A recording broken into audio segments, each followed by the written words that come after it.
លោកតាចំណាស់បានជីកយកសាកសពជាច្រើនពីក្នុងដីជារៀងរាល់ថ្ងៃហើយបានយកឆ្អឹងទៅកូរលើជញ្ជាំងក្រុងបន្តិចម្ដងមានឆ្អឹងកាន់តែច្រើនឡើងនៅលើជញ្ជាំងក្រុងនីមួយៗ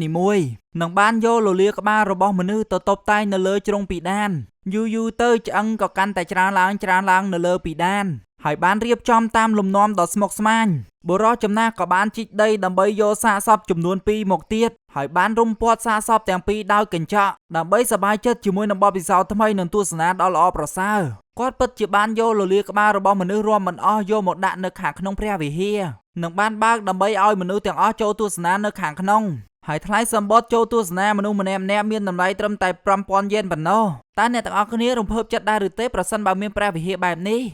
ពិតជាការធ្វើទារុណកម្មមួយដ៏រន្ធត់បំផុតនៅអឺរ៉ុបទារុណកម្មមួយនេះត្រូវបានបង្កើតឡើងជាពិសេសដើម្បីដាក់ទោសអ្នកទោសណាដែលបានធ្វើបាបឪពុកម្ដាយរបស់ពួកគេមុនដំបូងគេបានដាក់អ្នកទោសនោះនៅខាងក្នុងបាវរួចដាក់សត្វស្វានោះចូលហើយបានដាក់ពស់ពឹសចូលទៅខាងក្នុងជាមួយនឹងមាន់បិទឲ្យជិតរួចបោះបាវនោះចូលទៅខាងក្នុងទន្លេមិនអាចឲ្យលង់ទឹកបានទេនេះមិនត្រឹមតែអាចបំភ័យឲ្យអ្នកទោសភ័យខ្លាចប៉ុណ្ណោះទេវាថែមទាំងអាចបំភ័យឲ្យសត្វដទៃភ័យខ្លាចផងដែរសត្វទាំងអស់ដែលនៅខាងក្នុងបាវវាចាប់ផ្ដើមវាយប្រហារអ្នកទោសយ៉ាងច្របូកច្របល់នឹងធ្វើឲ្យជីវិតរបស់អ្នកទោសអាក្រក់ជាងការស្លាប់ទៅទៀតតើអ្នកទាំងអស់គ្នាគិតយ៉ាងណាដែរនៅក្នុងការធ្វើទារុណកម្មបែបនេះពួកគេទាំងអស់គ្នាពិតជាមានគំនិតច្នៃប្រឌិតយ៉ាងអស្ចារ្យនេះគឺជាភាពងាយស្រួលនិងថ្លៃបំផុតក្នុងពិភពលោកស្ត្រីដែលនៅខាងក្នុងតំបន់បានចាត់ទុកលាមកដំរីដូចជាកំណប់ពេលវេលាដ៏រីករាយបំផុតរបស់ពួកគេជារៀងរាល់ថ្ងៃនោះគឺប្រមូលលាមករបស់សត្វដំរីទោះបីជានាងមើលទៅស្លៀកពាក់ថ្លៃថ្នូរយ៉ាងណាក៏ដោយហើយយើងទាំងអស់គ្នាបានមើលឃើញថានាងបានប្រមូលលាមកដំរីយ៉ាងយកចិត្តទុកដាក់